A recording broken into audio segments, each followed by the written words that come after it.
ঝালকাঠির ৪ উপজেলায় বিগত সরকারের আমলে বসেছিল শিক্ষক হাজিরার বায়োমেট্রিক মেশিন।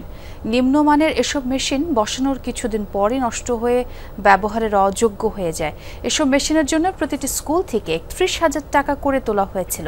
শিক্ষকদের কাছ থেকেও কোটি টাকার বেশি হাতিয়ে নেয় তৎকালীন সরকার দলীয় ঠিকাদার।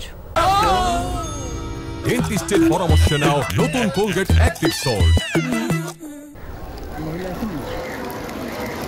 ঝালকাঠি সদরের উদ্বোধন সরকারি প্রাথমিক বিদ্যালয়। ভেতরে ঢুকলেই চোখে পড়ে অচল একটি মেশিন।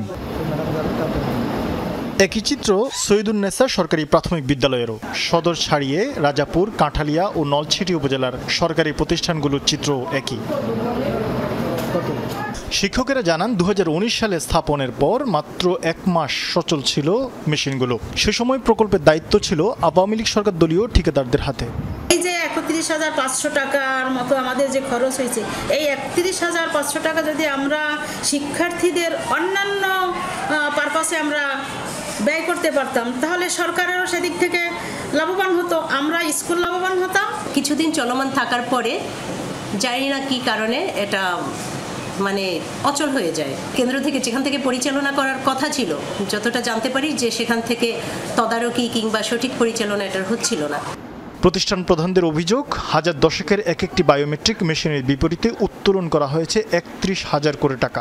জেলার ৩৭৫ স্কুল থেকে কোটি টাকারও বেশি হাতিয়ে নেওয়ার অভিযোগ করেছেন প্রধান শিক্ষকেরা। তৎকালীন সরকার দলীয় একটি মহল একটি বাজে কোম্পানি, একটা নিম্নমানের কোম্পানির ডিজিটাল হাজিরা মেশিন বাধ্যতামূলকভাবে বিভিন্ন স্কুলে চাপিয়ে দেয় এবং প্রায় ৩১,০০০ টাকা করে তাদের কাছ থেকে গ্রহণ করে। এই অনিয়মের সত্যতা স্বীকার করলেন জেলা শিক্ষা কর্মকর্তা। জড়িতদের চিহ্নিত করে ব্যবস্থা নেওয়ার আশ্বাসও দিলেন তিনি। সরবরাহ লগ্ন থেকেই কোনোটা ২ দিন চলছে, কোনোটা থেকেই আপনার একদম অকেজ অবস্থায় আছে।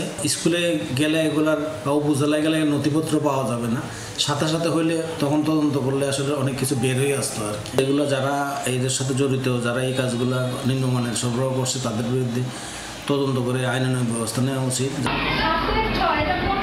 শরীফ ফারুকী, যমুনা নিউজ।